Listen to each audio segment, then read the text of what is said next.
because of hazardous PM 2.5 particulate matter in the air. 25,000 in Mumbai, 12,000 in Bangalore, 11,000 in Chennai, Hyderabad, and 6,700 in Lucknow.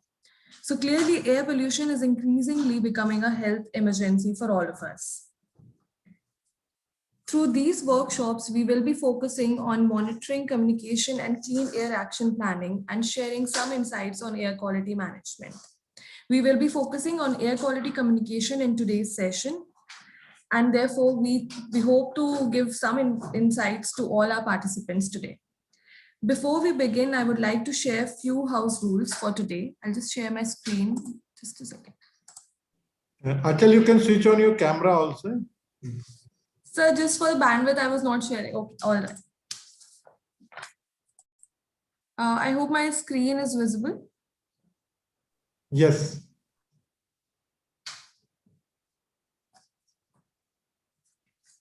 So yes, I request all participants to kindly stay on mute, and any questions can be put down on the chat box, or we will be having a question answer round towards the end of the session. I would also like to highlight that all registered participants will be provided certificates for attending all sessions for 3 days. Now I request Dr. Vivek Saxena, Country Representative, IUCN India, to kindly address the gathering. Good morning, everyone, and welcome for today's session on the capacity building workshop being organized by IUCN in partnership with the Clean Air Asia. And I welcome all the panelists and all the participants, and especially I am grateful that Ms. Garima Mittal, she is a Chief Executive Officer, Faridabad Smart City, and she has agreed to join as a special guest for today's deliberations. And Mr. Munish Sharma, Municipal Commissioner Manesar, he was on way from Chandigarh to Delhi. He just sent a message that there was a lot of fog in Karnal, so he might join in between. And Mr. Yashpal, Municipal Commissioner Faridabad, as well as Deputy Commissioner Faridabad, he will be joining tomorrow. I also welcome Dr. Gary Huck from the Stockholm Environment Institute and SEI York Center, Ms. Shara Penela, Communication Expert, Clean Air Asia, Ms. Prerna Sharma from the Clean Air Asia, Ms. Pratna Bora, India Director, Clean Air Asia, and my colleagues, Ms. Achal and Rohit, also join in welcoming everyone for today's session. So during the deliberations, it will be reiterated again and again that air pollution has become such an issue. And so we have to take it very seriously. And especially when we talk of this issue in the NCR region, it is more and more challenging because the vehicular pollution, the construction waste pollution, advancing deserts, they are all causing threat to the human health. So the development pathway have to be designed in such a way that we have to address the challenges of the air pollution. Because of this, the adverse effects are many. We lose our productivity, the human health gets deteriorated, and we have to invest more and more for addressing health issues. And especially during the pandemic time, when everyone has realized that the care for nature or connect with the nature is very important. Because when just 1 year back, when we first time witnessed in our generation that what is such type of a pandemic, lockdown, and during those days when the lockdown was initiated, though it was very tough, very challenging, but at the same time in our surroundings, when we could see that the color of the sky, the chirping of the birds, so that all was quite pleasant also. And that also gives an indication that the activities, the industrial activities, the development activities, our mobility, the use of vehicles, the pollution, construction activities, use of diesel generator sets, and all these activities we are addressing in such a way that we are hardly taking care of the nature which has provided us clean source of air, water, and also healthy soil. But through our activities, we are degrading them and polluting them. So there is a need for a sensitization on these issues. So these workshop series, which Clean Air Asia in partnership with IUCN is organizing, and this is the first workshop series which we are organizing for Haryana and taking the Gurugram and Faridabad cluster. And with the first session we organized on 18th of February, and today is the second day, and third day will be tomorrow. And I hope through the technical sessions, the best of the experts who have joined for this webinar series from different corners of the globe will be very useful to adopt some of the best practices which need to be appropriately adopted at the local level. And especially for the Faridabad, when Faridabad is also is covered under the smart city. And there are a lot of challenges, especially in Faridabad, when we talk of the water bodies. Like there, one example is we had a Bhatka lake where earlier times people used to have boating. Now, a lot of efforts are being initiated to revive such lakes. Similarly, many other water bodies, the surrounding Aravali's, which play a very important role in checking or the advancement of the desertification.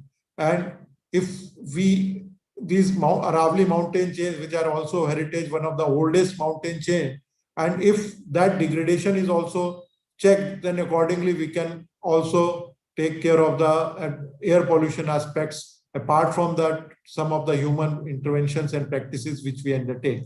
So with these words, I once again welcome everyone. So on the first day, I briefly introduced about the IUCN.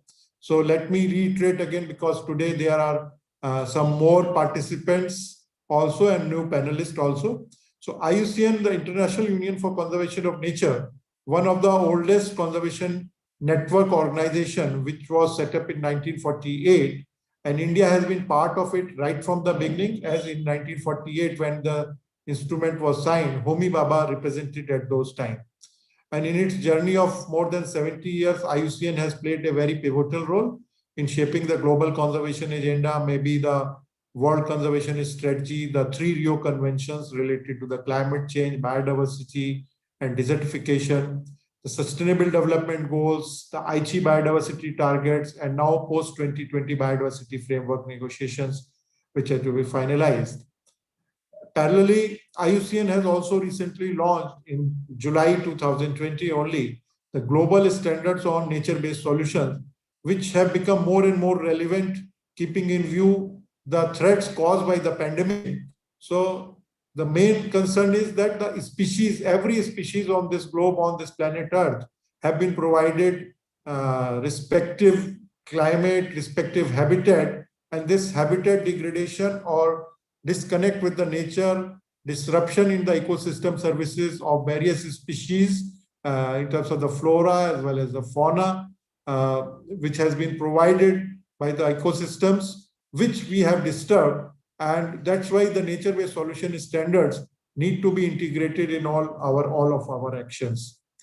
And IUCN is a unique hybrid organization in which the national governments are also members, civil society organizations are also members, and specialized institutions are also members. So this membership network presently stands for more than 1,500 members. And in India, we have around 43 members, and Ministry of Environment, Forest and Climate Change is one of the state members. Globally, more than 91 countries are part of this membership as a state members. And in India, the total 43 members are there. Apart from this, IUCN is also having 6 commissions. This commission network membership stands for more than 15,000 members presently. And these commission members are researchers, scientists, which are organized into various type of specialist group who undertake a specialized type of assessment works under these commissions, maybe like under the Species Survival Commission, Commission on Environmental Law, Commission on Education and Communication, and like this.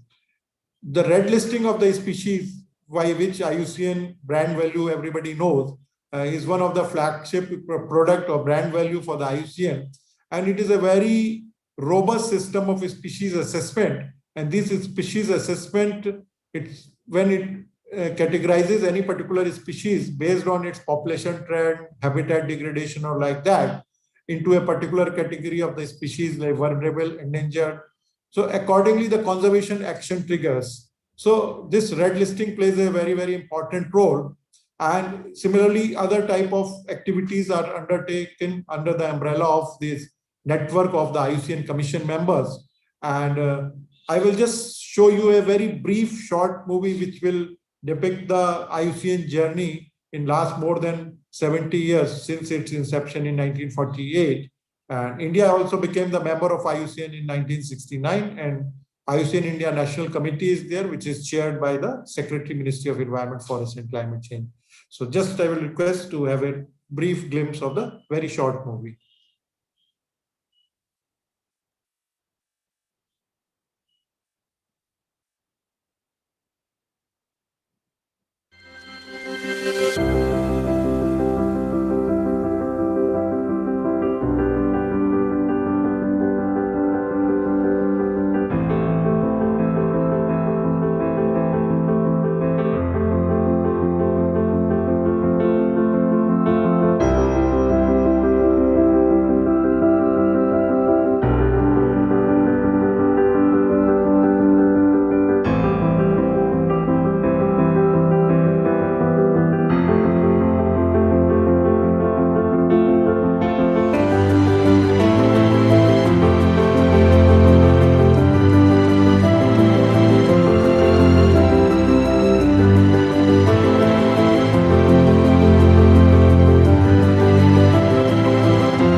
So thank you very much. And with these words, I welcome once again everyone, and hand over to Achal to take the proceedings further.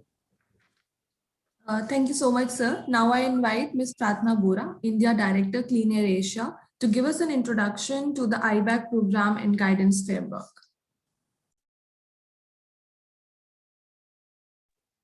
Thank you, Achal, and thank you, Vivek, for the introduction. On behalf of IUCN and Clean Air Asia, I'd like to welcome everybody to this training session. Thank you for joining us again today.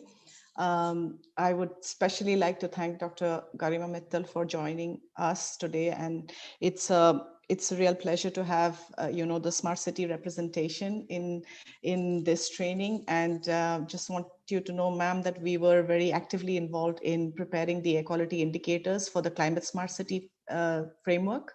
So we're also supporting the smart city framework in terms of training in achieving those indicators. So I think this is really a great match to have, the smart city movement with us, because while we are aligning our training programs for achieving the clean air action plans under the National Clean Air Program, having the smart city framework within us is also an added benefit, because I think it has to be, if you have to achieve the clean air targets as put forward in the National Clean Air Program, we would need the smart cities also to play a very active role in terms of clean air action planning. So just for the benefit of all the new people who have joined us, we are Clean Air Asia. We're an international not-for-profit headquartered in the Philippines. We were initiated by the Asian Development Bank and later became independent. We work in Asian countries. So basically we work in about 1,000+ Asian cities in terms of achieving clean air. And we work in 3 areas, primarily air quality and climate change, low emissions transportation, and low emissions urban development.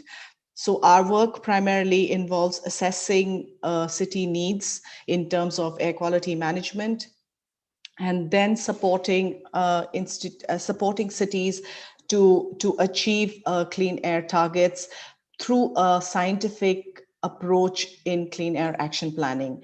Our work is based on the guidance framework, which is a voluntary framework which has been developed in consultation with country heads and the United Nations Environment Programme. It focuses on 6 areas. Namely, the first is looking at air quality monitoring. The second looks at emissions inventory, source apportionment, and modeling. Third area is on health impact and related issues. The fourth is communications. The fifth is clean air action planning. And finally, we have governance. The set of trainings that we're having for Haryana, Faridabad, Gurugram cluster focuses on 3 of these guidance areas. The first we have just completed, which is on air quality monitoring. Basically, it is a more scientific module which looks at technical issues like key pollutants, what is the monitoring systems, and how do you actually collect data. Today's session is on translating that data to understanding and how do we use communication strategies for air quality management. And we have with us Dr. Gary Huck from the Stockholm Environment Institute, very seasoned environmental expert and also an air quality management expert. So what we would be really emphasizing on through this training under the Integrated Better Air Quality Program, which focuses on livable cities, is how communication strategies in terms of using data and in terms of translating policy to a more understandable fashion and programs can help to bring cleaner air to cities. The Integrated Better Air Quality Program is supported by the government of Japan, and we have been working under this program in India for the last 3 years, in Asia for 7 years now. And it primarily looks at improving air quality and creating livable cities. So I'd once again like to welcome you all to this training program, and I look forward to building cleaner cities in collaboration with the governments of these particular cities. Thank you very much. Thank you, Pratna. Now I invite Ms. Garima Mittal, Chief Executive Officer, Smart City Faridabad, for the special address. Good morning, everybody. First of all, I would like to thank Dr. Vivek Saxena for giving me this opportunity. Sir, I'm really thankful to you that being in the smart city, routinely we do get international exposure, but coming from an officer of your repute, it was a matter of pride for smart city to participate, and we ensured we don't miss this opportunity. So I personally prepared a note also. Just a few basic things, as in to keep the things in perspective. Center for Science and Environment has given a survey which clearly mentions that Faridabad is one of the most polluted cities, one of the most polluted city in the world, as per the survey in 2018. Also, the PM 2.5 levels have been 172 and PM 10 levels have been 316. So it's a area of major concern for the Faridabad administrators to look into the matter, and specifically for the smart city, because the citizen who lives here have a clear indication that only if the air is not so polluted, they can call the city as smart. And in smart city, the citizen participation is of utmost importance. So as rightly said by Sir, Badkal Lake was considered, the rejuvenation of Badkal Lake and also the management of the good quality air, if possible, would have been the basic benchmarks for the citizens to call the city as smart.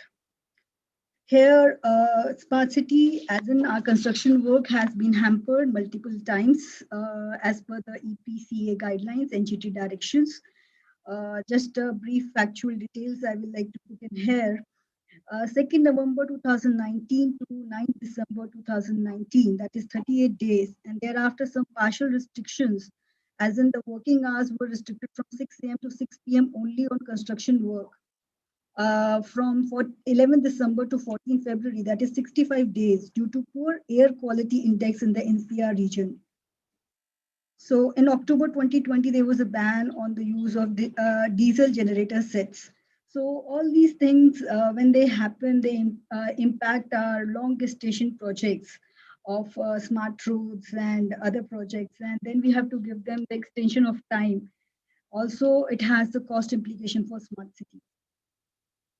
Now coming to the communication, there are two parts to it. One is to collect the data and then how to communicate it to public, because public is the target group. So here we see that we have few sensors, though I should put it right across that the apps that Government of India has developed has given us very accurate data. And still we have one sensor in our smart park in sector 21. And we are also generating our own data, which is communicated to our integrated control and command center. That's almost like the brain of the smart city, where we have all the digital data being collected and artificial intelligence used to interpret it.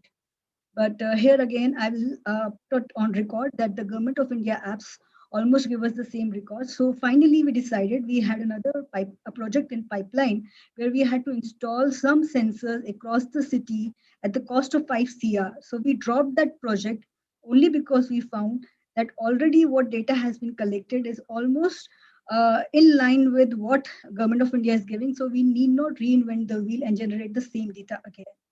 So this is about generating the data. So the data we are getting from the Government of India site and from our own sensor in the smart park has been in line and in sync.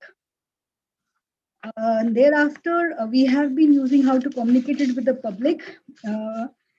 Here we understand that there has to be some questions that we as administrators will have to answer before we develop a strategy. Who are the people we want to reach? What do they know about it? What is their knowledge level? What do they want? How do they want their message to be delivered? Through what channels can they be reached?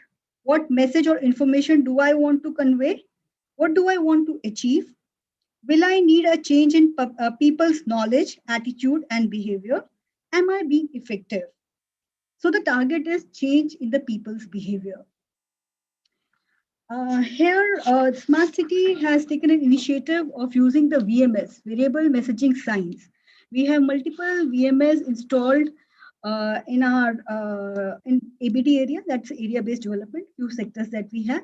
And also we have a public address system at some of our junctions. So through that, we have been giving this message of what is the AQI quality and how we can go about improving it.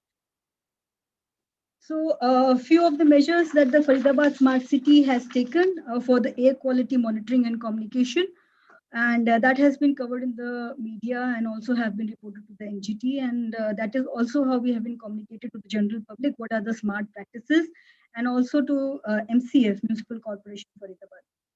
Regular sprinkling of water on dust-prone construction sites, covering of material lying unused at sites. Let me point out here that we have companies like L&T doing our projects, and they have ensured that they have ensured that proper implementation of these things have happened on the ground level, which is actually a rarity sometimes in the government setup. Covering of material supplied from the quarry sites to the place of work through trucks and tippers, cleaning of excavated soil, removal of loose material from roads, removal of unused or extra material from the construction sites, filling of potholes, etc., and all possible means to keep the pollution at the site to the minimum level. So this is what we have done as of now. And also, madam, as you mentioned very rightly, I was also the part of the framework preparation. The workshops that happened in Government of India at Delhi level, I was there in two of the workshops myself. And I have really appreciated the way the smart city is designed and how they involve the field level officers who are actually very junior officers in actually we also learn from them, and also they gain from our insights at the ground level. So the framework that was made was with our inputs, and also we learned how to make a framework at probably a very initial stage of our career. So that's why my experience in smart city has been fabulous, and it has been very enriching also. Um, lastly, I assure that Faridabad Smart City is all committed for improving the air quality management in Faridabad, and there's a long way to go, but we will do our bit, and we will set some good standards as in smart cities, and we will have some best practices also, and we will be implementing it at the ground level so that other agencies around will be actually understanding that this is possible. And in government setup also, these strategies can be implemented at the in the bigger projects also. And the L&T and big contractors, they have proved that work should be done for the for all these things should be covered, and we have no major issues as of now from the NGP for the smart city. Lastly, we are in the process of running the bus service. Bus service will be CNG based bus service, and for Faridabad, there has no city bus service. So I think this will be a great input, because the way the petrol and diesels have been used and has been the major cause of the air pollution. Maybe a few years hence, this will be one of the landmarks for the smart city and also for the Faridabad city as such. Thank you everyone here. I have been reading about IUCN as an aspirant for UPSC, and I feel highly obliged to be a part of it today and to be here for the webinar. And I'm looking forward for the discussion that will follow. Thank you. Thank you, Dr. Garima, and I am really grateful that at very short notice invitation you accepted our. Since you have a very important role in Faridabad, the smart city, to meet the smart city challenges, and you rightly told that having a challenge of ensuring the clean air, it needs to be part of the smart city. City can be smarter if we have a cleaner sources of air, water with healthy soils also. So one of the important aspect, since you are in Faridabad, already you have mentioned that rejuvenation of the Bachcha Lake, and parallelly also since Mr. Yashpal, the Deputy Commissioner Faridabad and also Municipal Commissioner Faridabad is also joined. So I was traveling the other day from that Agra Canal, that Nair, which also goes all the way towards the Noida side. So it is, I think, a lot of affluence goes into that. If some, I think, measures a mission mode, because just surrounding next to Delhi, if something can be done to address those challenges, to have a cleaner flow of water in that canal, so certainly the surrounding landscape itself will become very, very important. So this can be one of the, you can say, food for thought to how to integrate it and meet those challenges. So thank you, Dr. Garima, once again. Thank you, sir. Sir, if I can add, sir, what you said was actually what's happening is there's basically disposal happening in our STPs. And Mr. Yashpal has joined, and he will vouch that actually we need to improve many of our STPs. And some funding has been there from the government at CAPEX. And with the MCF, we are launching municipal bonds for the smart city and also for the MCF. So MCF is launching the municipal bonds and smart cities hand holding. So, sir, we are trying to generate around 200 CR for the STP project so that we can do some upgradation in these STPs of ours. And the disposal is basically not untreated sewage, but treated sewage. So we are working in this direction. It's some time to go, but we are hopeful, sir. We'll be doing our best. Thank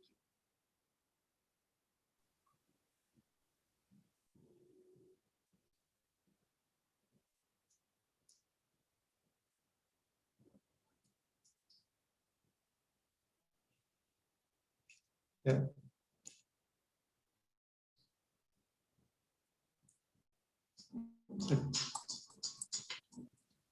Yeah, I think Dr. Garima is muted.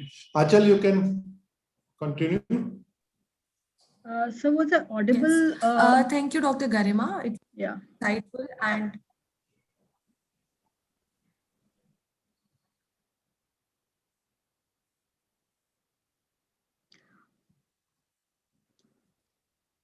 Thank you, ma'am. Thank you. Now I invite Mr. Yash Pal, Municipal Commissioner of Faridabad, to address the gathering. Until Mr. Yashpal is also Deputy Commissioner of Faridabad, so wearing both the hats. Apologies, sir.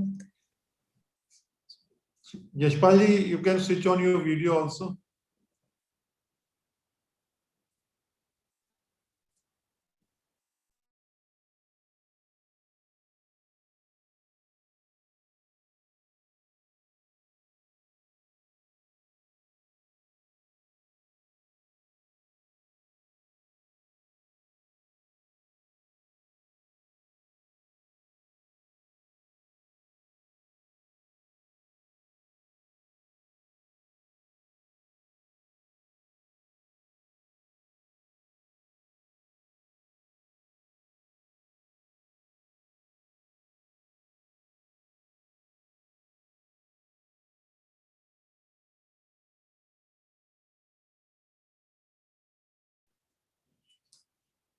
Achal, you can continue. Meanwhile, I will talk to Mr. Yashpal. I think he has joined. Sure, sir. So now I invite Mr. Gary Huck, SE Stockholm Environment Institute affiliated researcher from York Center. He will be offering a lecture on air quality communication. We welcome you, Gary. We hope to listen to you. Hello and good morning, everyone. Is it okay to share my screen for my presentation? Yes, please go ahead. It says it's disabled.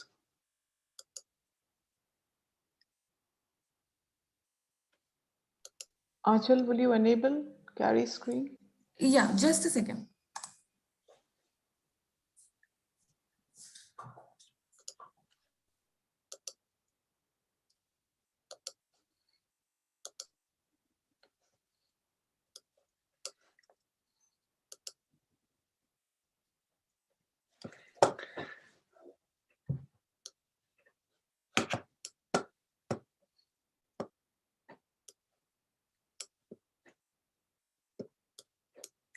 Okay, good morning, everybody, and greetings from UK, England, here very early in the morning. I'd just like to thank the organization IUCN and Clean Air Asia for inviting me to participate in this capacity building workshop. So this morning, what I would like to do is to really give you an introduction to air quality communication. Why is it important? Why do we need it? And what's involved? So this presentation will be looking at the key elements of air quality communication. And I understand my colleague from the Clean Air Asia Philippines will be looking at more case studies and examples of how other countries and cities have actually dealt with air quality communication.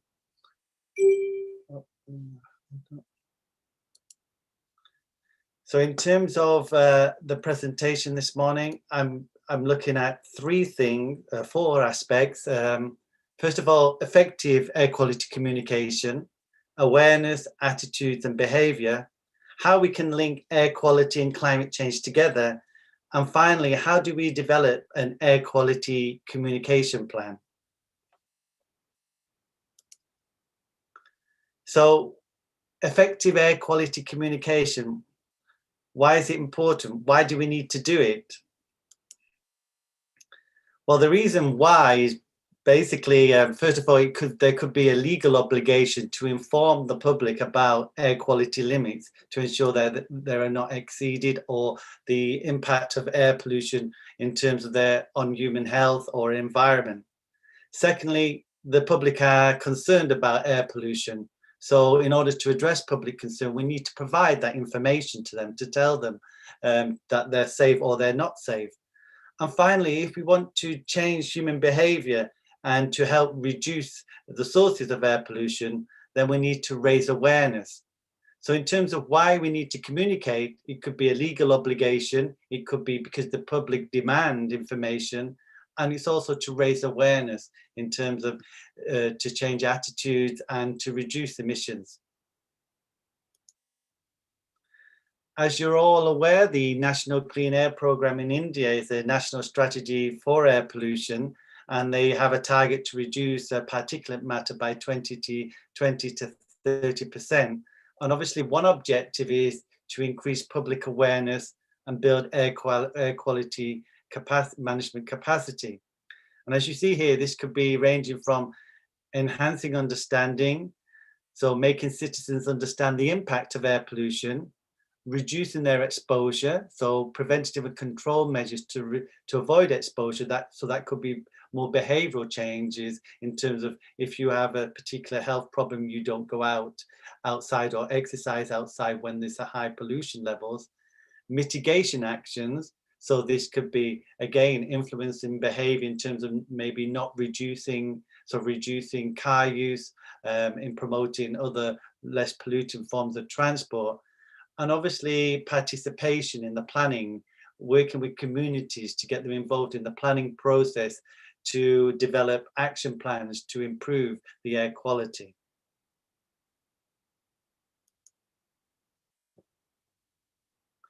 So the benefits of and the advantages of effective air quality communication is obviously by doing it well, you actually improve the public or stakeholder awareness and the need to take action.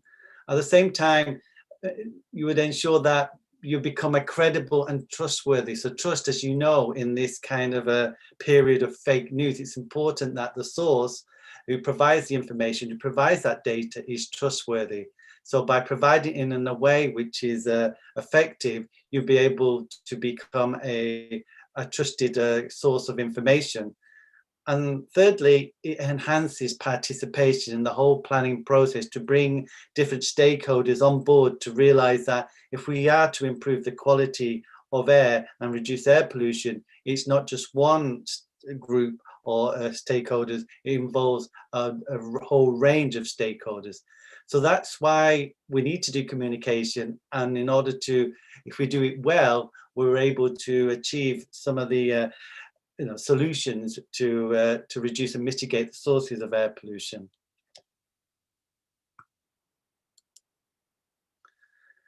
So what do we mean when we talk about communication? Now, this example here is of a model of communication, and it's been defined as a convenient way to describe an act of communication is to answer the following questions: who says what, in which channel, to whom, with what effect. So who's sending the message? Who's wanting to communicate? What do they want to say? In which communication channel do they want to use? Newspaper, radio, TV, and who is the target audience? And what do you want that target audience to achieve or change at the end? So this is the model behind communication, and I would like now to discuss it in a little bit more detail. So the target audience. So who are we targeting if we want to communicate with them? It could be the general public. It could be maybe particular medical practitioners. It could be industry owners or business owners. And then in order to develop a message for those specific target audience, you need to understand, well, what motivates them? What channels do they read or watch? And what do they listen to or are influenced by? So for example, if you wanted to communicate a message to a younger population, you will have a different approach compared to maybe an older population or a stakeholder group who are mainly engineers. So in order to communicate effectively, you need to understand well who you actually want to target and the kind of channels you can use in order to reach them. So here's an example of a few of the kind of stakeholders involved when we talk about communication and air pollution. Obviously, there's the media, public agencies, environmental agencies, non-governmental organizations. So the media provide communication channels to allow to reach particular stakeholder groups. The goal of public health agencies is to protect human health, undertake studies, while environmental agencies could be the formulation of particular measures for air quality management and to create plans, and NGOs is to raise awareness or to conduct action-based research.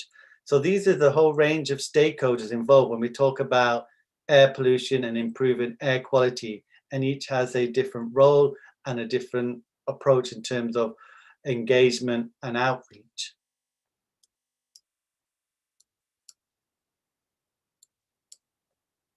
Sorry.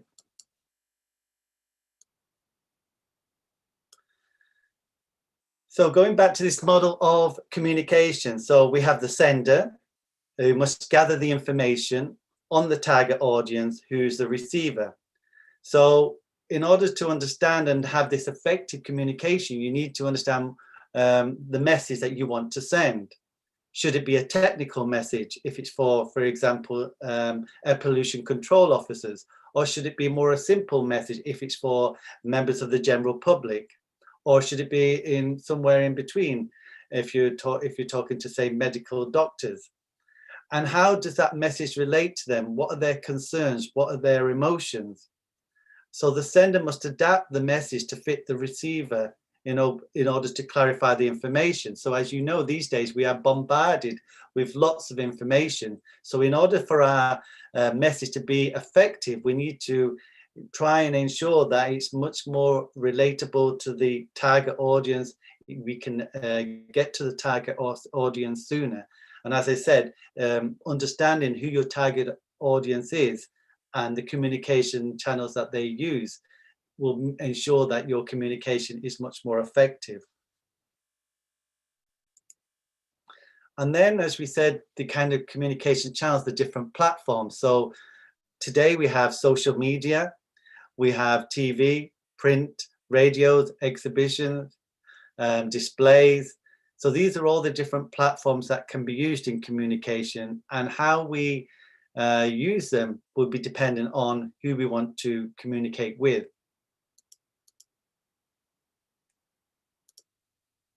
Sorry. And here are just a few examples of the communication platforms. So as you can see, we have maybe broadcast media, could be to raise understanding and awareness, to help promote particular air pollution control actions, websites, print media, mobile apps, and as you see here is the Air Quality Index, which is another an app for communicating the state of air quality in cities in India. It could be email lists. So there's a whole range of different platforms that can be used in communicating a specific message, certain data to a specific target audience. So that's really the essentials of effective communication. We need to understand what we're trying to do, who we're trying to contact or communicate with, our target audience. Now I want to talk about the difference between awareness, attitudes, and behavior. And I think this is important because once we understand there's the difference, then we will be able to adapt our message accordingly to the information or the impact we want to have of our communication. So the key thing when you talk about communicating with a specific group is, what do you actually want them to achieve? What is the intended impact of this communication? And also, how can it be measured? And there's a difference between raising awareness, changing attitudes, and actually influencing behavior. And I would like to discuss this in a bit more detail. So for example here, an information awareness campaign, and this is an example on the left-hand side of Contribute Your Share for Cleaner Air. And it's a general awareness campaign. This is an information, it gives the individual ideas of what they can do to reduce air pollution, from cycling to carpooling to walking whenever possible. So this is an information campaign to increase awareness and hopefully alter behavior by providing information, and this is in form of a poster. But as we know, providing information doesn't mean that people will change. And this is what, to a certain extent, they call a kind of value action gap. So people might say, oh, yes, let's protect the environment, let's reduce air pollution. But then that they may hold that value. But when we were asked, well, what are you going to do? Are you going to stop using your car? But they don't do that. So there's a gap between what people think is a good idea, but what actually they do in terms of their behaviors. So awareness is one thing, but that's not enough to actually achieve change. So, and this is where being aware of something, but the next thing is it important enough to change your attitude? And environmental attitudes are the beliefs, opinions, and feelings about the environment and environmental issues. So you might be aware of something, but it might not be, maybe you don't care, but your attitude is not to care. But maybe you are aware of something and it changes your attitude to think, okay, yes, I do care about the environment. I do care about air pollution. And then that leads on to the behavior, because in order to get people to change their behavior, they've not only got to be aware of the issue, they've also got to care about the issue, and which ultimately leads to them doing something about it and changing how they behave and their impact. So environmental behavior here refers to any behavior that deliberately aims at protecting the environment. And as I said, people may have a good attitude towards the environment, think it's a great thing that we should do something, but they're not willing to change their behavior. So there's a gap between what they think and what they do. So there's a number of techniques that have been used to try and promote behavioral change, and they've used techniques from social marketing. So these could be the range from prompts such as visual aids, posters to remind people to do things, also provided incentives for people to actually try different particular environmentally friendly actions, to information. And I just want to just give you an example here. I was involved in a social marketing project to encourage people to leave their car at home and to encourage them to use public transport, walking and cycling. And what was interesting, when I did that project, I found that many people, when I asked them, have they ever tried to use the bus, or they ever tried to walk or cycle, that they were unaware of the current situation. So many people had, for example, an outdated attitude or awareness of the bus timetable, or they didn't know if they wanted to walk, which routes to take. So sometimes people are willing to change their behaviors, but may not necessarily have the correct information to help them to do that, or they may require an additional incentive. So in this project, we worked with the bus company, and we gave them a pass for a 6-month pass to use the bus, so they're exposed to what it would be like to use public transport rather than use the car. And to a certain extent, it was successful. But as we found in that project, people do change their behavior, but the question is not how they it's whether they sustain that behavior over a longer period. And that's another issue. Another part of awareness raising and communication is the role that communities can play in what we call citizen science. When people become aware and have and concerned about their environment, then they may be willing to participate in citizen science projects. And this is a way to monitor, to collect, and to analyze data. This could be from nature in terms of bird watching, or it could be from public perceptions of air pollution, or actually using monitoring devices to assess air quality. So raising awareness, changing attitudes, influencing behavior can hopefully create and engage with the community to take action to improve air quality. And as I said, here you see awareness, understanding, support, commitment, advocacy, and each of these takes time. So awareness is probably, you can achieve awareness, but whether that has to lead to understanding, to change attitudes, so people think what you're talking about is important, then to get them to commit to change their behavior and to support. So these are the kind of steps towards clean air. And here are just a few examples. So awareness, as we said, awareness about air pollution that affects the stakeholder. When it comes to communication, what you're trying to do, what's the objective, is to provide appropriate information based on their concerns. An example here of a communication channel, it could be newspapers, information meetings, social media, and you want to know how stakeholders know the causes and impact. So this is your standard awareness raising.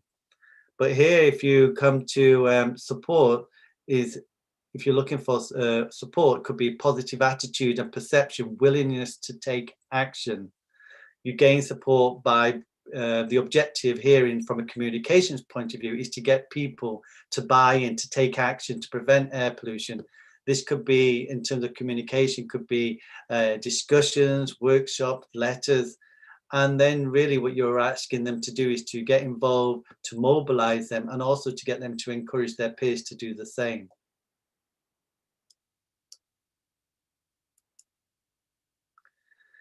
So we've talked about effective air quality communication, why it's important, why we need to do it. We've talked about the difference between attitudes, awareness, attitudes, behavior. Now I would like to bring what we've just learned to the issue of air quality and climate change. So as you know, climate change we're in a climate emergency. Climate change is one of the greatest threats posed to humankind at the moment. But it's easy to think of it as a very distant issue, that it's not so important to us. Where when we talk about air pollution, it's something that we can see here and now. But the benefit of linking local action on air pollution to improve air quality is that we can address the same emissions that contribute to climate change. And again, from a communication point of view, we have to think about the information we want to communicate when we talk about air quality and climate change. And there are a number of potential co-benefits we can achieve if we link these two issues together in terms of action. So for example, let's say an easy example is reducing car use. If you reduce car use, you improve urban air quality, but you also reduce CO2 emissions as well.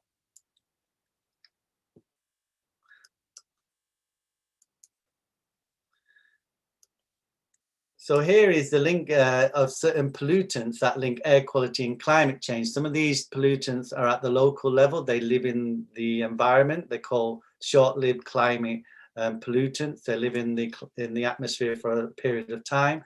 And they include black carbon, which comes from diesel, biomass burning, methane, which comes from agriculture and, say, landfill sites, ozone, ground level ozone, which is a secondary pollutant, and it is produced in the presence of sunlight from pollutants at the urban level, and hydrofluorocarbons, which are chemical coolants. So these are the local air quality pollutants that are emitted at the local level, but have an impact at the global level. And for example, methane, as you can see there, has up to 12 years in the atmosphere, where black carbon is less so. So by, for example, reducing the use of diesel fuel, we can reduce particulate matter, we can reduce black carbon, which has a benefit for the climate. So you have an improved air quality, and you have helped reduce climate change. So this is the co-benefit. So going on to air quality, communicating air quality, as you all are aware, there's the National Air Quality Index, and this is a simple communication effort. It's described as one number, one colour, one description for the general public to judge the air quality within their vicinity. It goes from good, which is minimal impact on health, to severe, which can cause respiratory effects on healthy people, serious health impacts on people with lung and heart disease. So again, from a communication point of view, it's simple, it's clear, and with this, using this index, then you can tell people what actions that they can take in terms of changing their behavior. And here you can see this again, a nice example of good and up to critical air quality.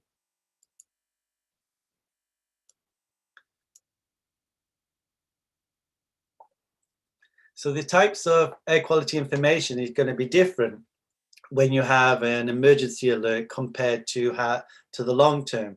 If there's a sudden increase in air pollution and it becomes a critical level, then the communication effort is really to protect human health, to stop people, for example, exercising outdoors, to protect the vulnerable.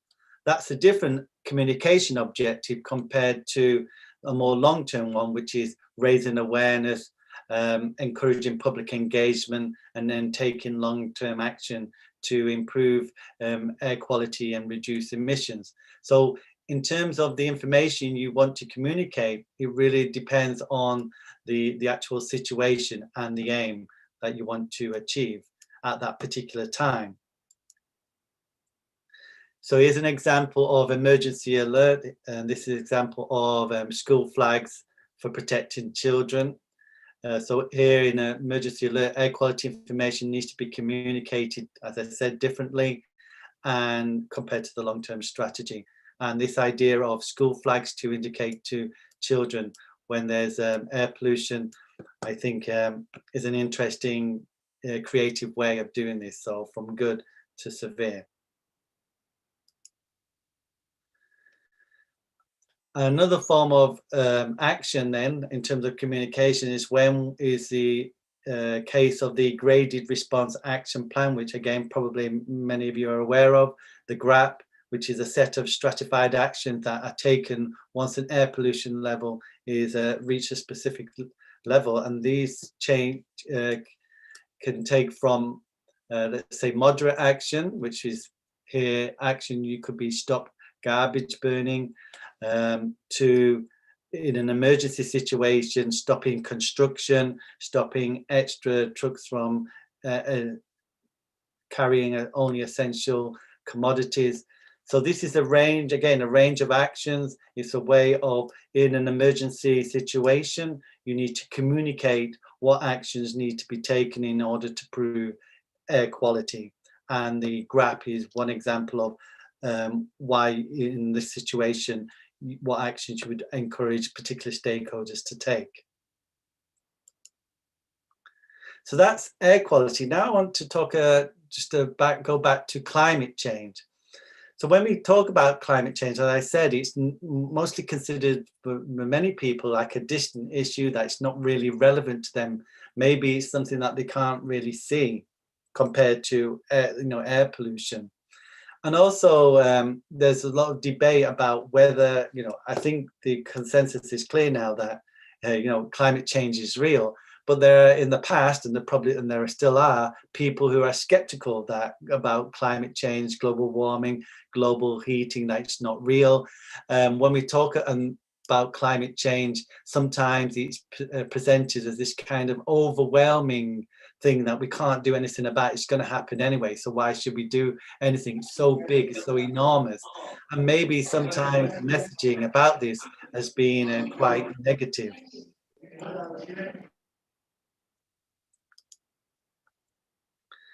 So I think many organizations now are realizing that in order to encourage people to be concerned about climate change, we need to think about a different way of communicating that to make it more empowering for the individual. And there's this idea that goes back to marketing from the 1950s about selling the sizzle, not the sausage.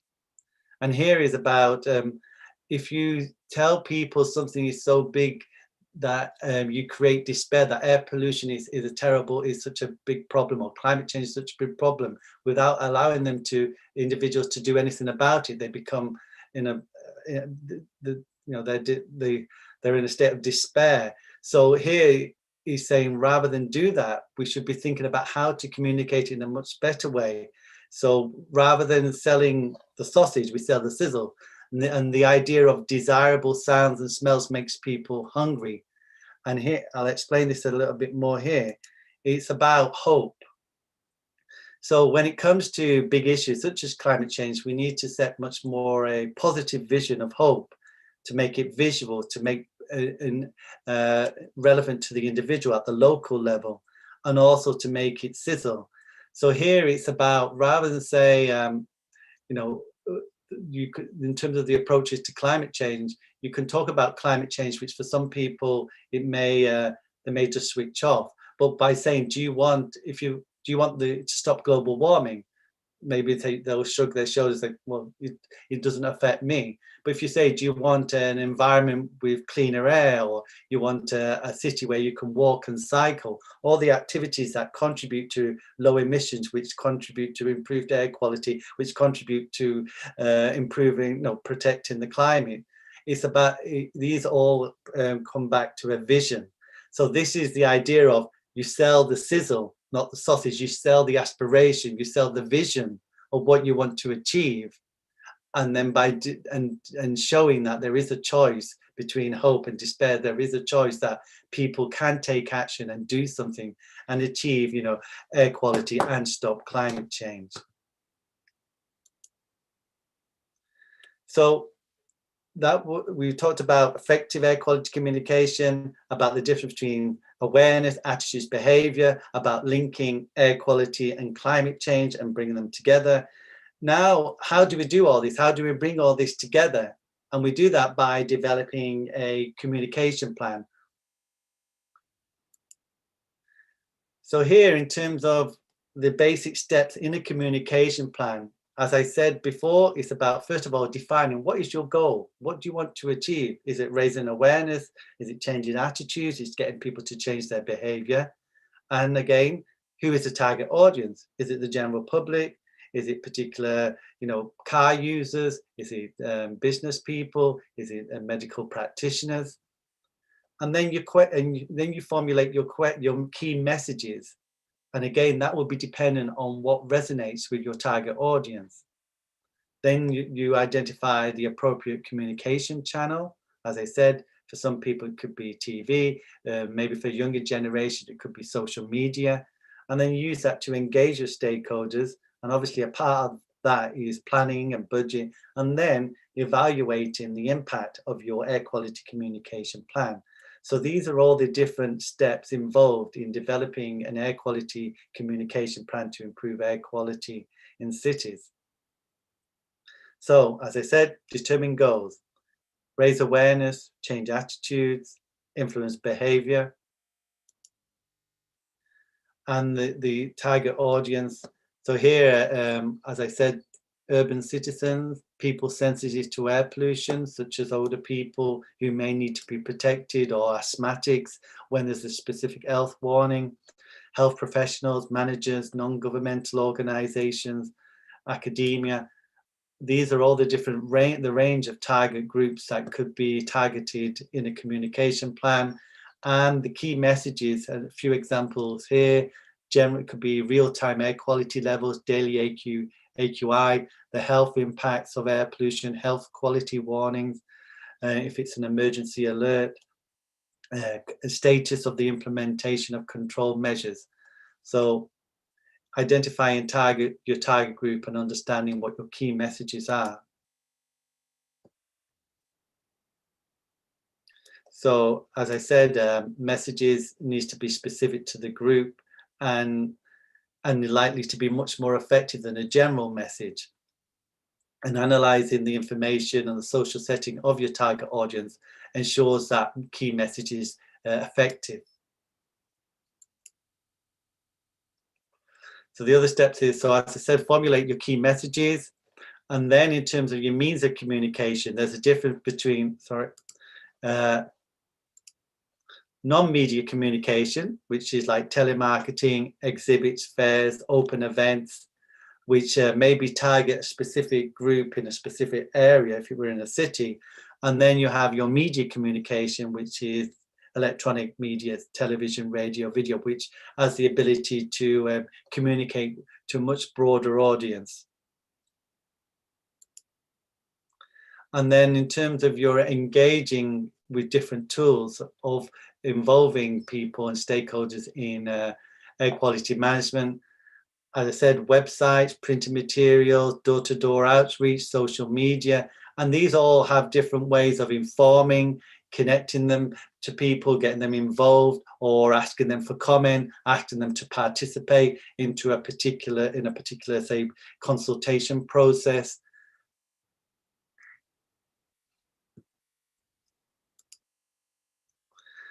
So they're the different steps of developing a communication plan. So in summary, as I said, in terms of air quality communication, to finish, I would like to say, to remind you all then, the key aspects are: who is the target audience? What is the key message to be communicated? Why is there a need? And what is the desired impact? Awareness, attitude, behavior. Which is the most effective channel to reach the target audience?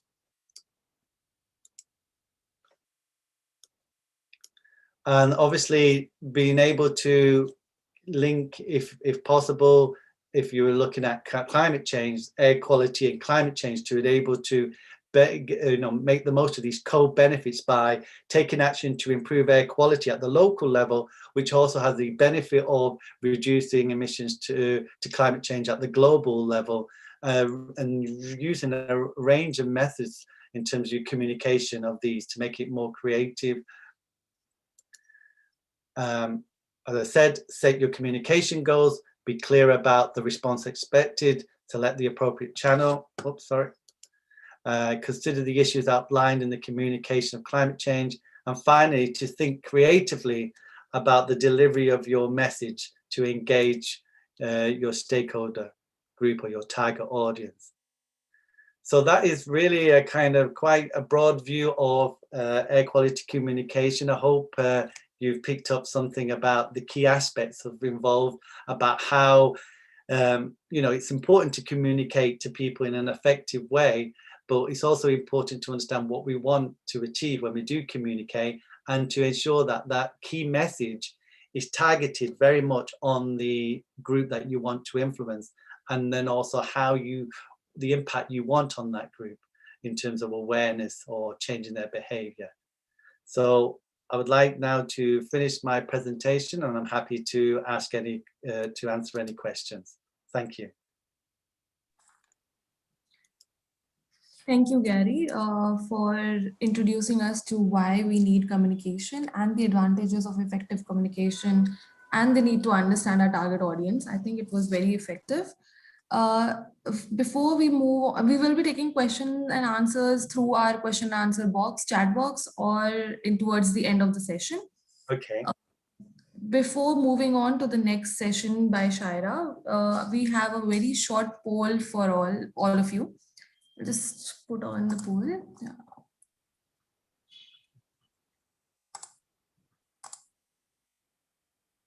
So yes, there are just few questions for you, 6 questions. So we want you all to please vote before it ends. So the first question is, what is an example of a non-media communication?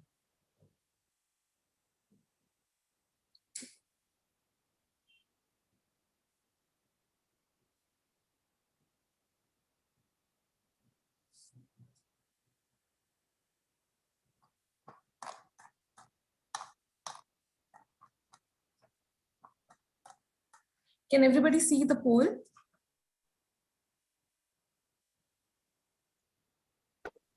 Yes, Akanksha, yes, Anshul, we can see the poll, but we are not able to mark the answer. All right, just a second, I'll just check.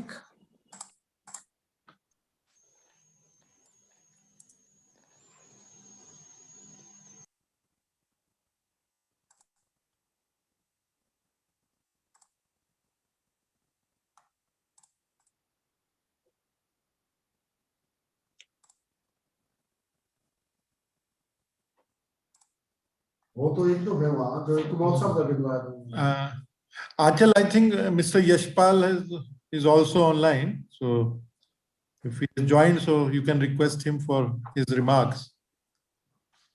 Sure, sir. So I'll just, in the meanwhile, I'll just fix the polling and Yeah. I request Mr. Yashpal, who is Municipal Commissioner Faridabad and also Deputy Commissioner of Faridabad. Faridabad, to kindly address the gathering.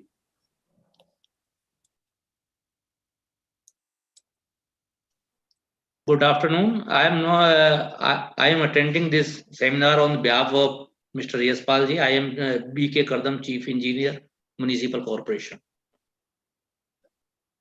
So welcome. I think Yashpal ji will be joining tomorrow, as he told, or is he joining right now?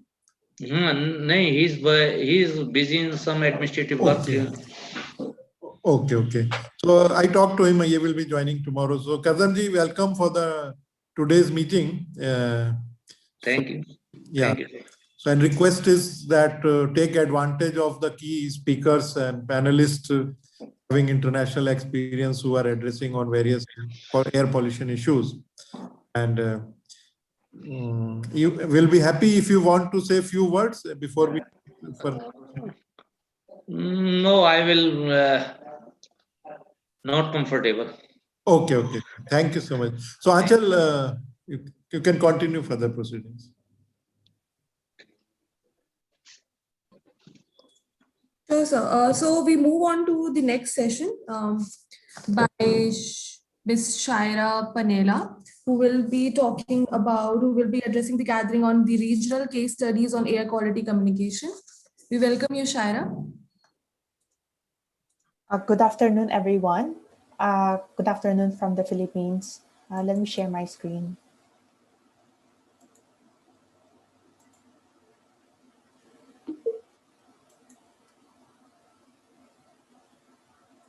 Okay. After we've talked about air quality communication by Mr. Gary, we're going to talk about case studies in air quality communication. This is a continuation of the presentation by Mr. Gary, mostly talking about examples now.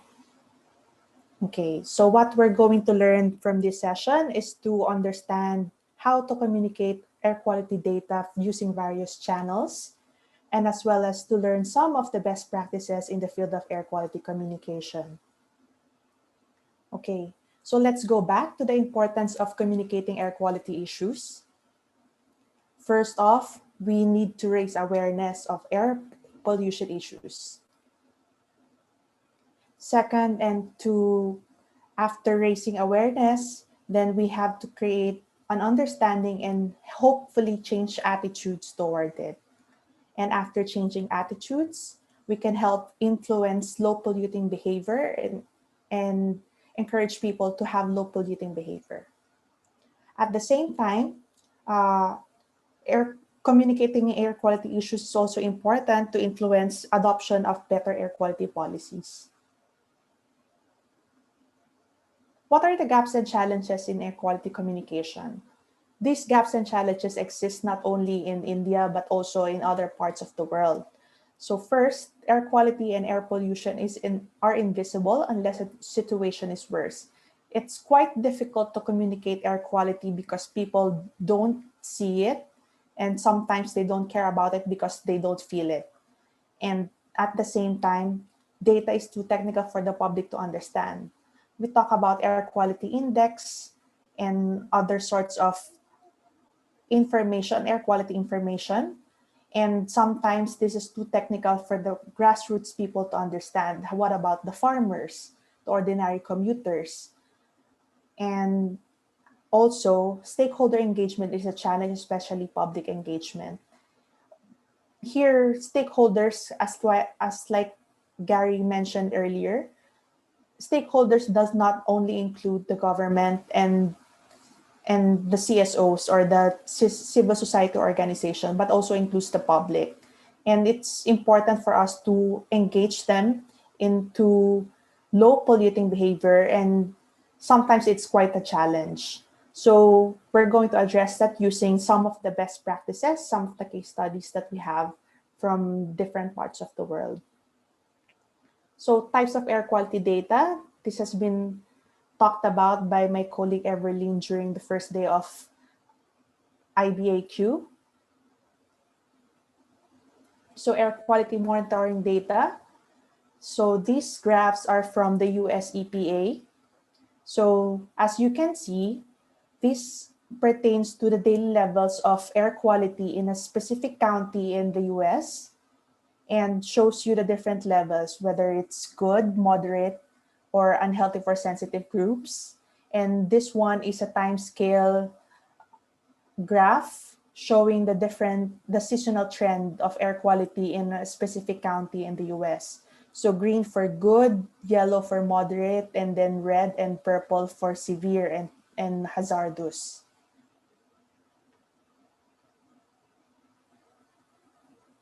So this graph also shows you the different kind of air and how other governments present air quality information, like this one from the Philippine Department of Environmental and Natural Resources. So this shows you the different air quality information from different locations where they have air quality monitors. And this map, on the other hand, is a representation of how air quality changes from the first few weeks of when the lockdown was implemented in the National Capital Region in the Philippines. So as you can see from yellow and red, which pertains to high pollution, it changed to blue when the lockdown was implemented. And aside from air quality monitoring data, there's also air quality index, which is used to communicate how polluted the air is or how polluted it is forecast to become. So, for example, the US has a different gradient on air quality index from green to maroon, pertaining to the different levels of air quality index. So from 0 to 50, which means that the air quality is satisfactory and pertains to no risk, to 301 and higher, which causes for the health warning of emergency conditions. Everyone is more likely to become affected. So Hong Kong has a similar air quality index representation. As you can see, they have icons when it changes from smile to a frown, and it shows you a different color for different levels of air quality index as well. So the forecast of air quality is shown also on the website of Air Quality Health Index in Hong Kong. So this one, on the other hand, is a graphical representation of the air quality index of the US. So you can see the different icons are changing depending on the level of air quality index in a specific location. Okay, so case studies in air quality communication. So these are just some examples. We're going to talk about them more elaborately. News articles. So most people in the world are relying to print and online media for their news. And sometimes air quality information are also posted in the news. In India, if I remember it correctly, there are around 50% of the population has smartphones, which means that they can access news from their mobile phones as well. So these two examples are news articles about air quality. So China's coronavirus lockdowns give air quality a lift, and a surprise in Africa, air pollution falls as economies rise. So these two examples, what's good about news articles like this is that they provide context. Context is very important, that we don't just put on air quality information like air quality index in front of people, but we also provide them context as to where the sources of the pollution is, how can pollution be addressed, and what they can do to mitigate this kind of pollution. Infographics are also useful for the public, especially if we're communicating it on social media. So this is an example of an air quality information on an infographic. So you can see a visualization about air quality index.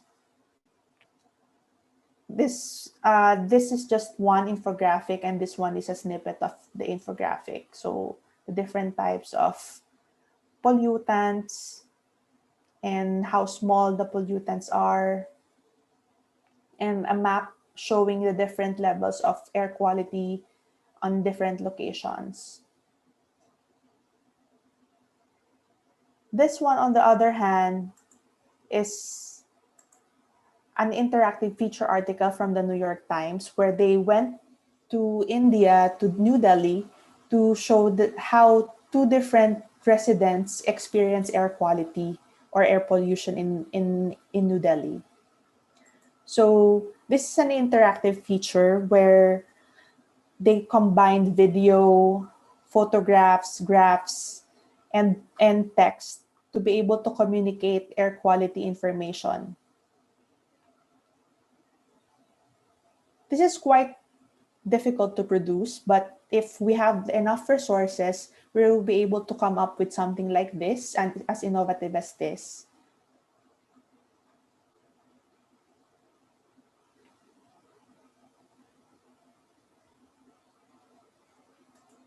Okay. So aside from an interactive feature, we can also access news via video from television as well as online.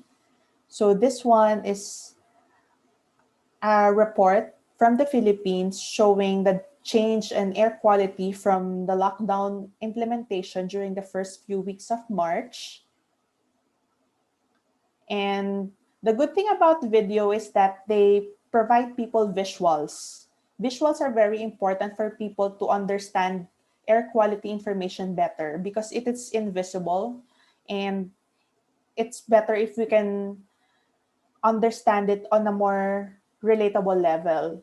At the same time, they also interviewed experts in air quality, which is also important in providing context and insights into the air quality information that we provide the public. Okay, so aside from print and online sources of news, we also have roadside display boards. So this shows you air quality information in different locations. The good thing about display boards are they are very accessible to the public, especially the commuters and urban city dwellers. So on a different level, they are able to access information about air quality. And at the same time, aside from roadside display boards, they also have mobile apps like this one from the government of India, which shows you, this one is an example that was presented also earlier by Gary. So this one shows you air quality information in a specific city like Delhi. And then what can we do when there's a level of, there's a different level of air quality index. So like sensitive groups could be alert but continue routine activities when the air quality level is satisfactory. Another mobile app that is available is also Air for Thai. This is one produced for Thailand. So you can see that the colors changes as well for the different levels of air quality. And the icons also changes from smile to a frown, thus to show you a more visualized experience on air quality information. And websites are also available. Some of them are interactive like this. that when you click the different icons from good to hazardous, you can see the background changes, and it has a definition on air quality level. And for example, air quality level exceeding 401 is highly unacceptable for health. It shows you the dangers and the risks.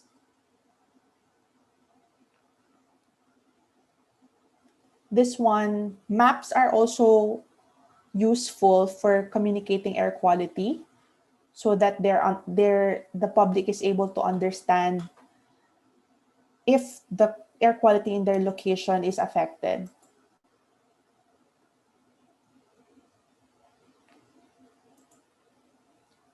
So you can see that this website from Plume Labs is very interactive, that you can click the icons and as well as zoom in to be able to see the different locations where their air quality monitors are located.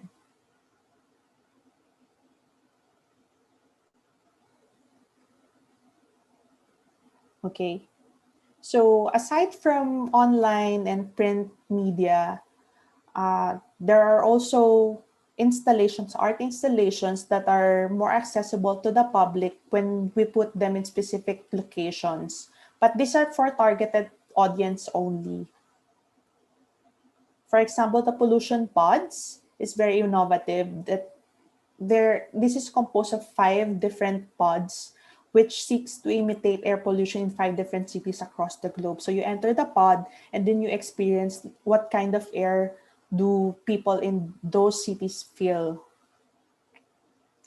And then another one is Gravity Labs, an MIT-based startup which made sustainable inks and paints out of soot. And they created artworks out of it, like this one.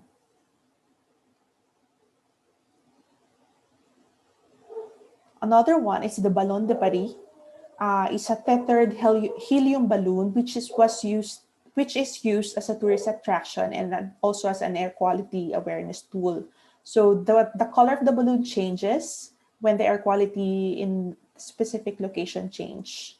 And people can also board the balloon, but unfortunately right now it is not operating. People cannot board it yet for safety reasons. And Pollution Pavilion is also an interactive display which uses balloons that changes colors depending on the air quality, on the national air quality level in London.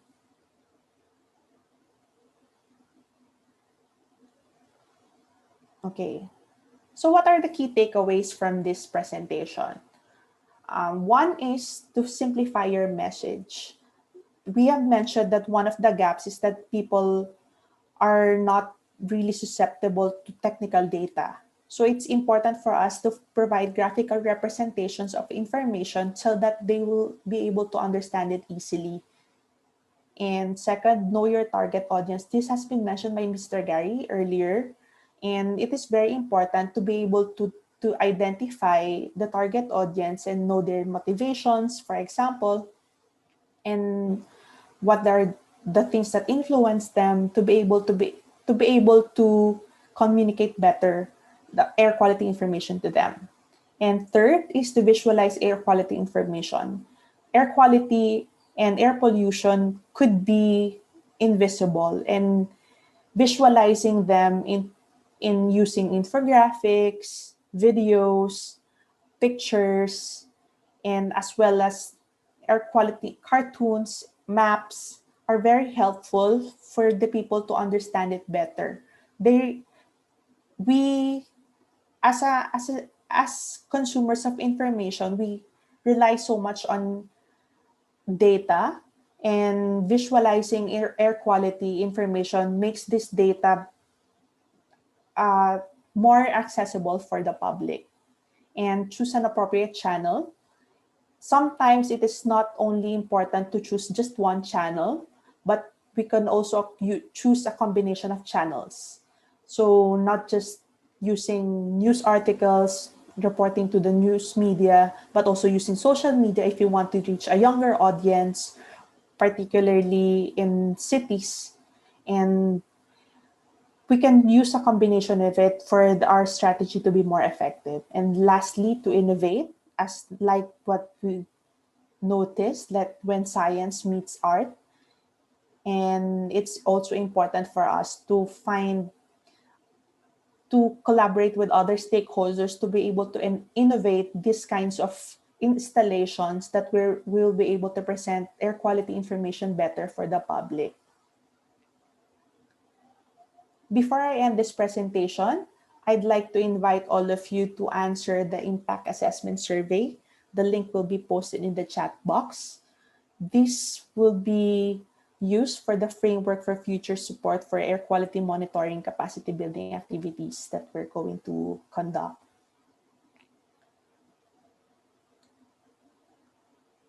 Okay, thank you very much for listening. If you have questions, please post them in the chat box. Thank you, Shaira, for your presentation. I think the case studies that you have shared from around the world will be very beneficial for our participants. I will put up the poll once again for you to poll.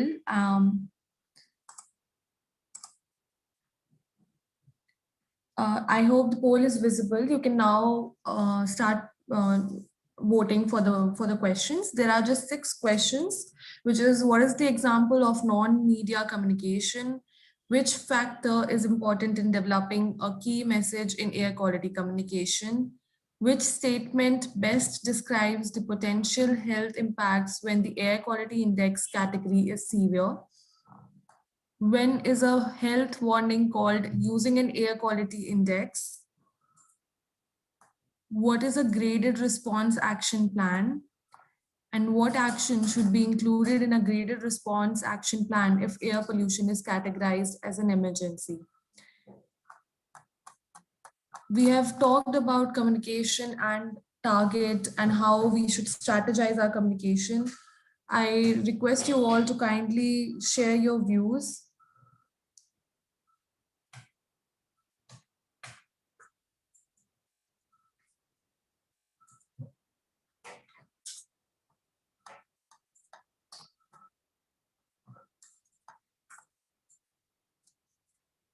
I can see the votes coming. I request every attendee to kindly vote, because that's how we will know that you are participating and you are listening to us.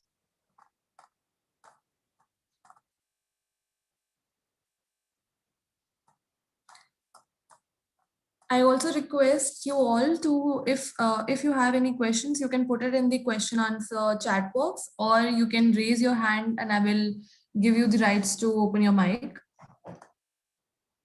You can ask the questions directly to our eminent panel.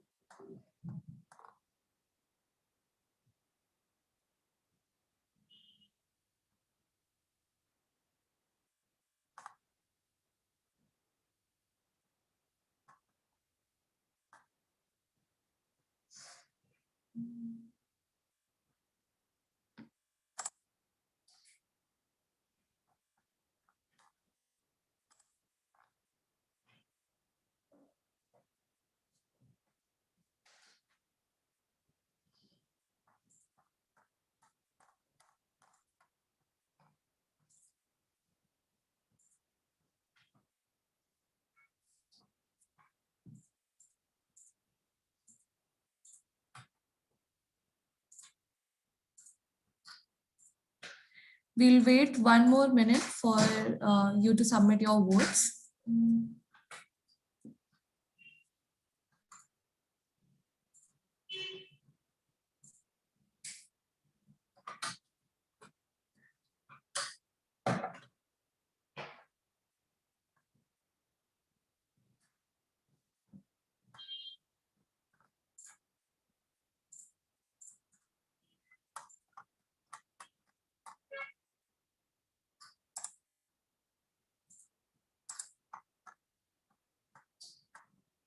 Thank you, everyone. So the answer is, for the first one is exhibition.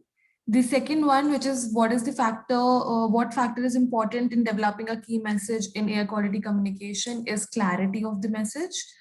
The third question, which is the statement, which statement best describes the potential health impacts when the air quality index category is severe?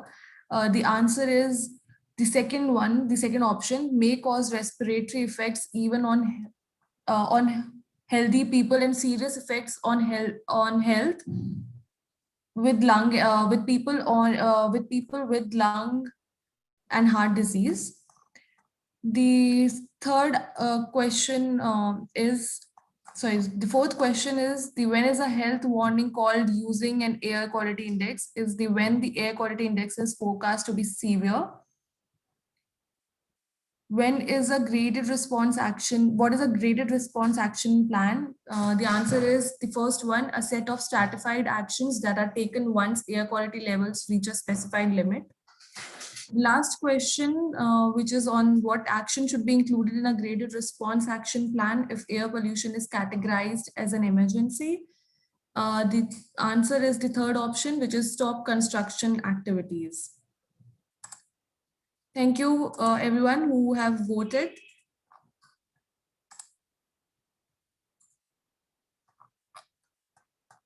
I request everyone who wants to ask any question to our panel. The floor is now open.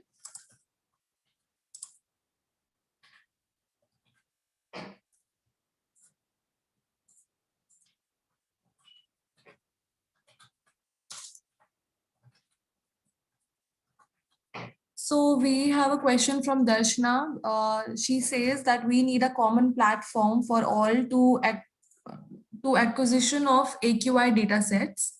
Is it possible and need training program for DSS and AQI calculation? I think I will turn this question to Ms. Pratna Vora. Pratna, would you like to answer this question?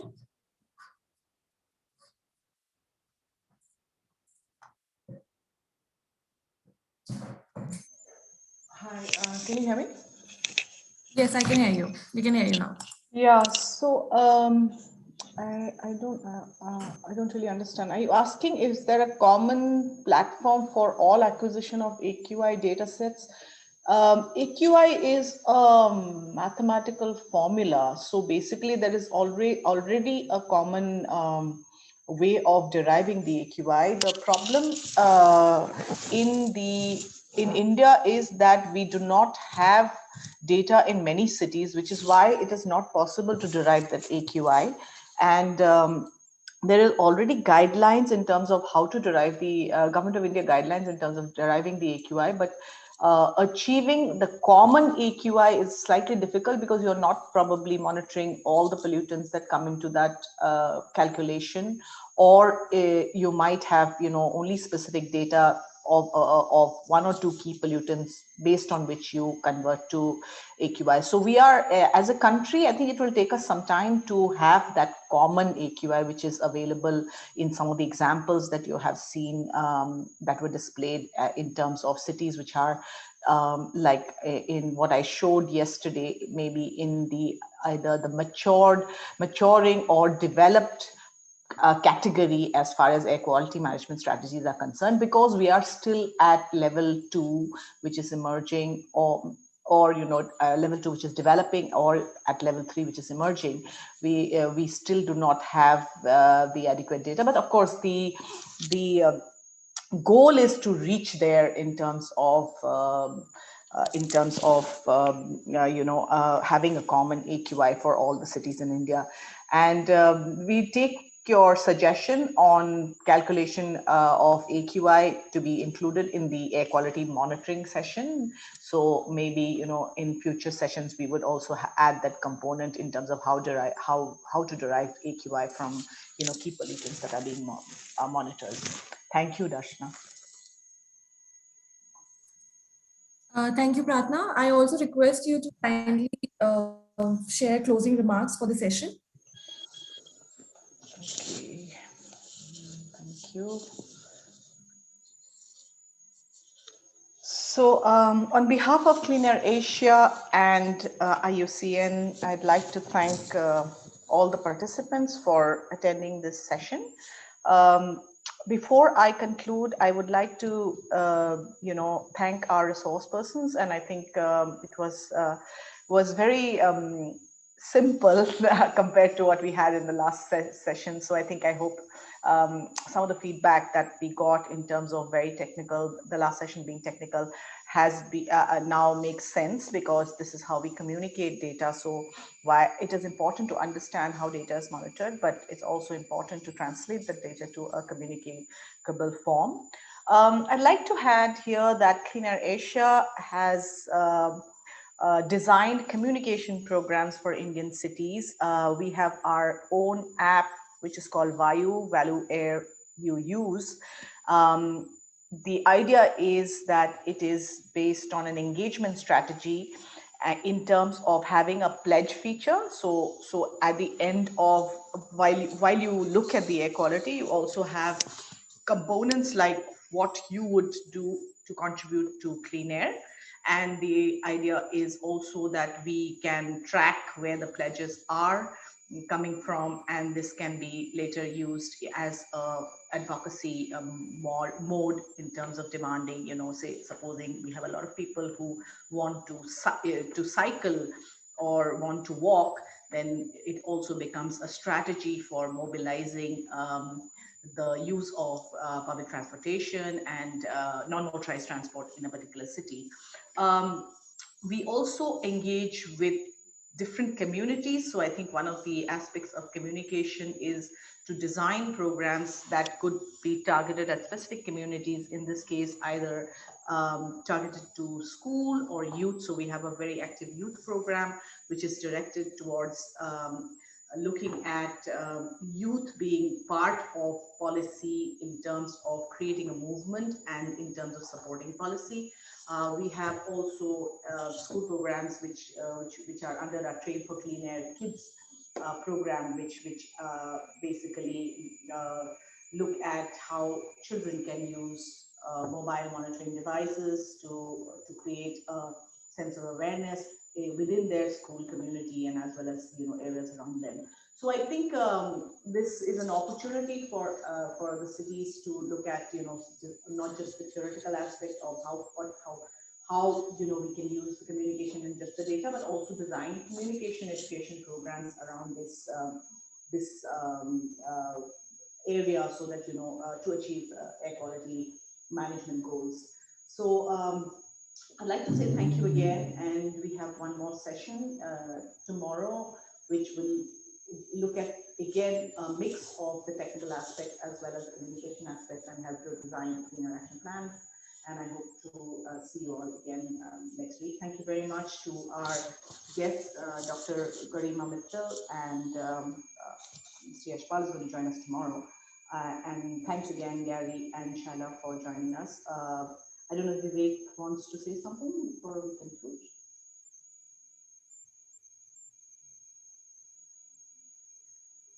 Vivek, are you there? Okay. So Achal, over to you then. Thank you for moderating the session.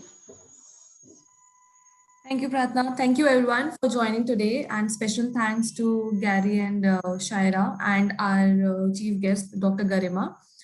We hope to see you tomorrow again. We hope you attend the last session, and we will be sending out the certificates soon. Thank you, everyone. Bye.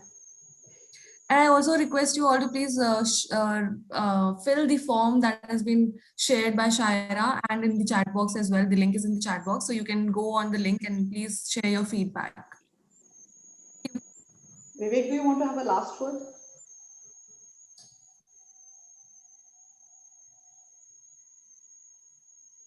Yeah.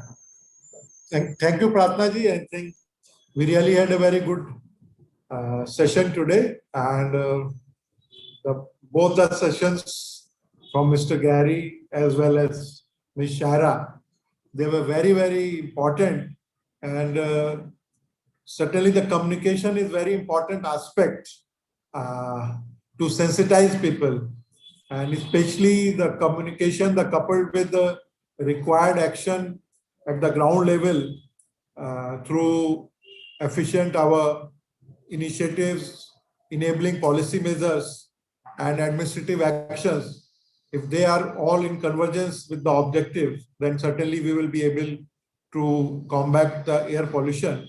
And I am really grateful to all the panelists, all the participants, and especially Dr. Garima Mittal, who joined and agreed to be part of the panelists to address as a special guest during this capacity building and training session.